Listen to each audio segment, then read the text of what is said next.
ஏய் உட்காரு, எல்லாம் உட்காரு. ஏய் பேசாம எல்லாரும் உட்காரு. சார் எதுக்கு சார் எங்களை இப்படி எல்லாம் கொடுமைப்படுத்துறீங்க? ஏய் கலெக்டர் கொண்டு காட்டுக்குள்ள வளர்ந்துருக்கும் பசங்க வர வரைக்கும் ஒருத்தனும் இங்கிருந்து போக முடியாது. கலெக்டர் என்ன உங்க வீட்டு வேலை கரையாடா? நீங்க கூப்பிட்டு வந்து கையை கட்டி நிக்கிறதுக்கு இல்ல? நீங்க என்ன அம்பானியா அதானியாடா? இத பாருங்கடா, 3 உசுறு போயிருக்கு. இத பார்த்துட்டு போலீஸ்கார வரல சுப்பிட்டு பண்ண நினைச்சீங்களாடா? தொலைச்சு போடுவோம் ஒவ்வொருத்தரும் இங்கேயே.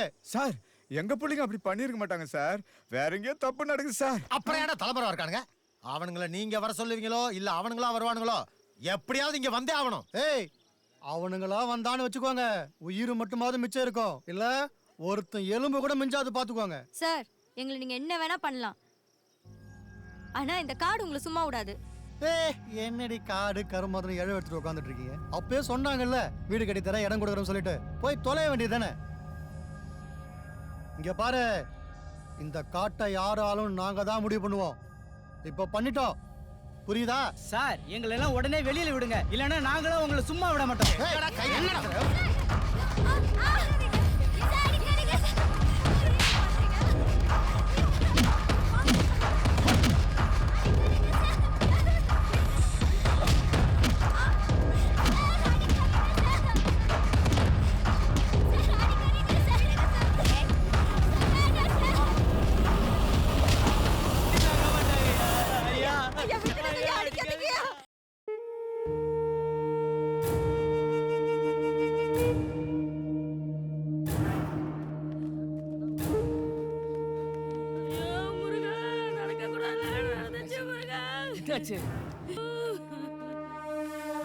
முருகா, அந்த போலீஸ்காரனுங்க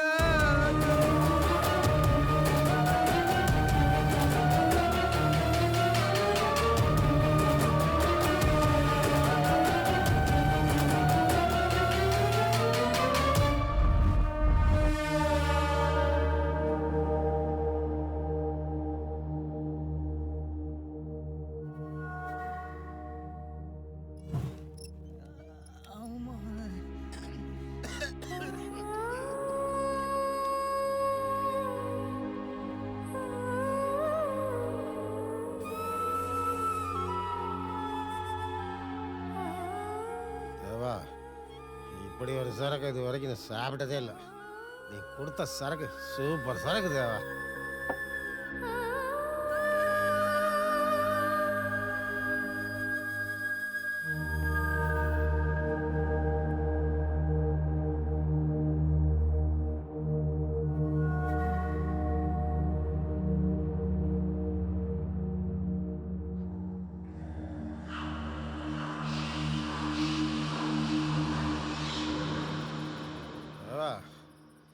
நீ பார்க்குற சரக்கும் செம கட்டையா.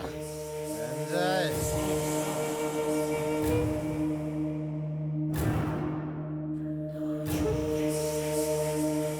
தேவா யோசிக்காத தேவா, போய் அசத்து.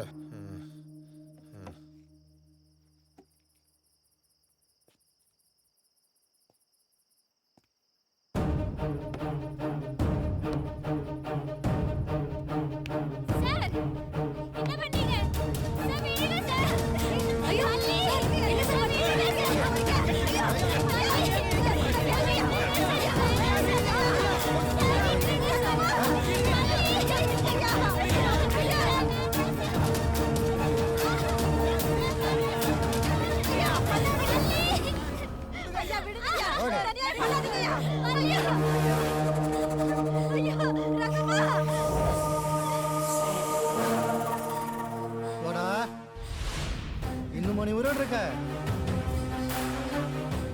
அவனை முடிச்சு ஒண்ணு வச்சுக்கிறேன்.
என் பங்களா கெஸ்ட் ஹவுஸ் நிலம் காரு எல்லாத்தையும் எடுத்துக்க வள்ளி. என்னை விட்டுரு வள்ளி. உயிர் மேல அவ்வளவு ஆசை. அப்ப எங்க உயிரே எவ்வளவு சந்தோஷமா இருந்தோம் தெரியுமா? எல்லாத்தையும் கெடுத்துட்டால. டேய், உன்னை கொல்லாம விட மாட்டேன். தப்புதான் தப்புதான். அப்படி என்னடா உனக்கு நிலத்து மேல வெறி? வெறி வெறி வெறிதான் வள்ளி. அதனாலதான் எனக்கு தடையா இருந்த கலெக்டர் கொன்ன வள்ளி. கரியட போட்டு தள்ள ஏடி எஸ்ஐ ரேஞ்சர் எல்லாத்தையும் போட்டு தள்ள.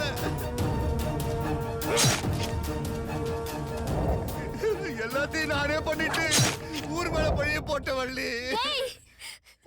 அப்ப முருகனை என்னடா பண்ண? முருகன முருகன முருகன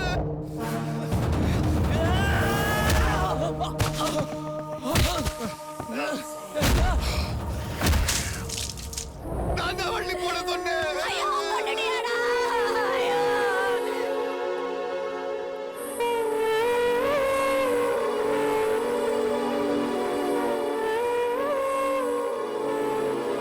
உன்னை கொல்லாம விட மாட்டேன்டா. உன்னை கொல்லாம விட மாட்டேன்டா.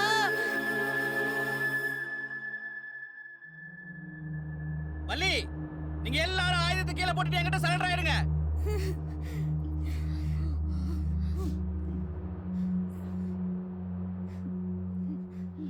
நான் விசாரித்த வகையில இவங்க தான் தப்பானவங்கன்னு எனக்கு நல்லா தெரிஞ்சு போச்சு. இவங்க எல்லாத்தையும் கோர்ட்ட நிக்க வச்சு இவங்களுக்கு நான் தண்டனை வாங்கி கொடுக்கறேன். உங்களை நான் காப்பாத்துறேன்.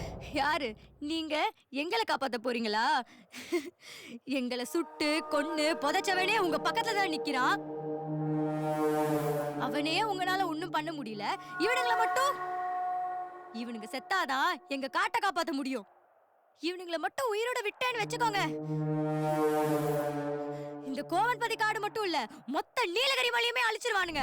நான் சொல்றத கேளு வள்ளி. இப்ப நீ இவங்களை கொன்னுட்டா அரசாங்கம் உங்களை தீவிரவாதின்னு எல்லாம் அறிவிச்சிரும். இப்ப மட்டும் என்ன பண்ணுதா? எங்களை காப்பாத்த வேண்டிய போலீஸ்காரங்களே எங்களை வன்கொடுமை பண்றாங்க. எங்க நிலத்தை கூறு போட்டு விக்கிறாங்க. காட்டுக்கும் எங்களுக்குள்ள உரிமைய பறிக்கிறாங்க.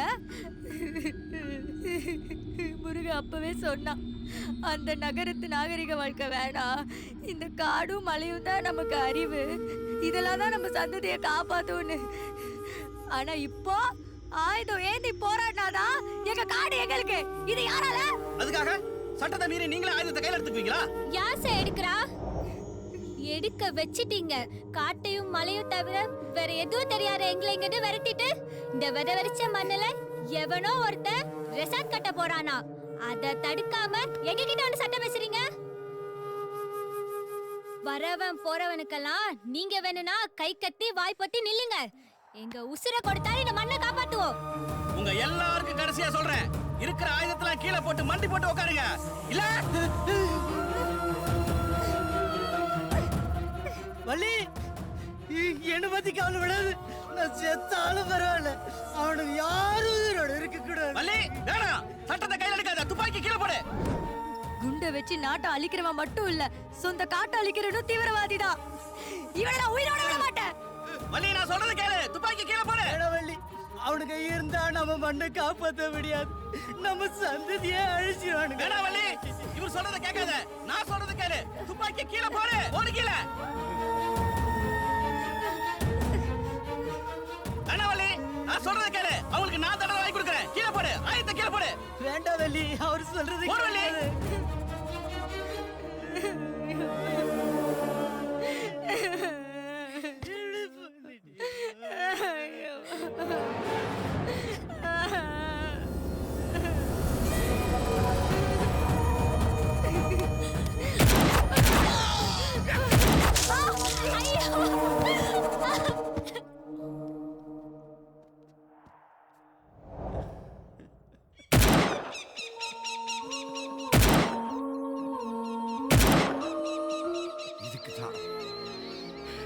இதுக்குதான் இந்த காட்டுக்காகத்தான் எல்லாம்.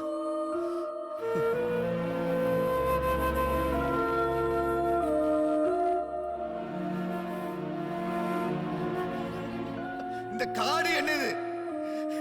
இந்த காடு மொத்தம் என்னது?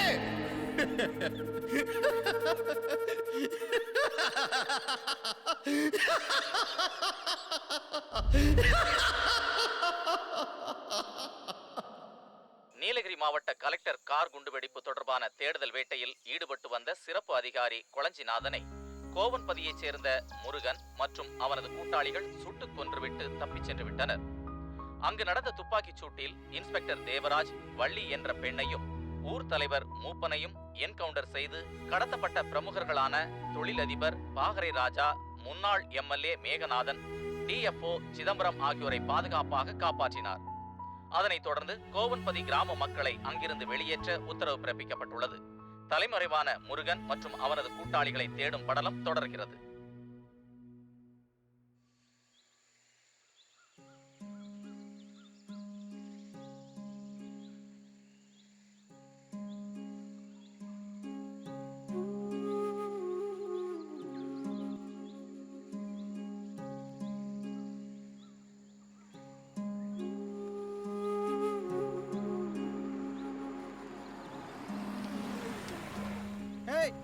Hey, old man! Hey, old man! Where is the Green Forest Resort? Green Forest Resort, எங்க இருக்கு? Hey, bloody old man.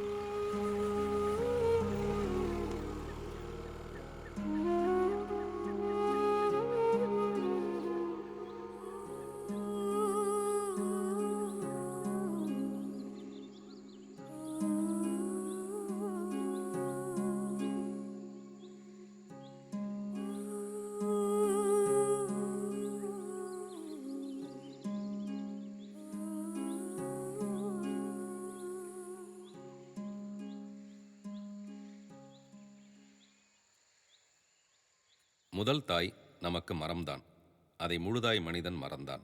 குயிலின் இசையும் மழைதான், அதை கோடாரி ஒலியால் இழந்தான் அப்படின்னு கவியரங்கத்தில் கவிதை கேட்டால் அந்த நேரத்துக்கு கை தட்டிட்டு அப்புறமேல அதை டோட்டலாக மறந்துடுறோம். காடுகளை பற்றின விழிப்புணர்வு நமக்கு கொஞ்சம் கூட இருக்கிறதே இல்லை.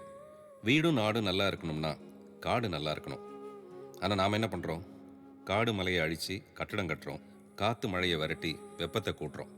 நாம் வெளியிடுற கார்பன் டை ஆக்சைடை உள்வாங்கி நாம் சுவாசிக்கிற ஆக்சிஜனை வெளியிடுற மரம் செடி கொடிகளை எல்லாம் கொண்டுட்டா நாளைக்கு நாம் சுவாசிக்க காற்றே இருக்காது. குடிக்க தண்ணி பாட்டில் வந்த மாதிரி சுவாசிக்க ஆக்சிஜன் பாட்டில் வரத்துக்குள்ளே நாம் முழிச்சுக்கணும். வருஷத்துக்கு 13 மில்லியன் நிலப்பரப்பு காடுகள் அழியுது. நாட்டோட புவி பரப்பில் 33% காடு இருக்கணும். இந்தியாவில் 22%, தமிழ்நாட்டில் 17.59% தான் காடு இருக்குது.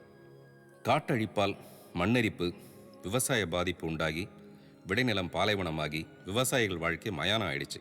இப்படியே போனால் சோறு தண்ணிக்கு பதிலாக விண்வெளி விஞ்ஞானி போல மனுஷனும் மாத்திரையை சாப்பிட்டுட்டு தான் வாழணும்.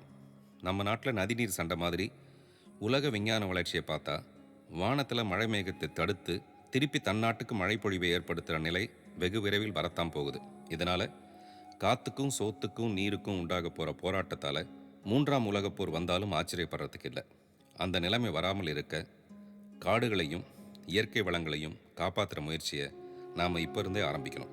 அதுக்கு நீங்கள்லாம் தரப்போகிற ஒத்துழைப்புக்கு முன்கூட்டியே நன்றி சொல்கிறோம். அடவி படக்குழுவினர்.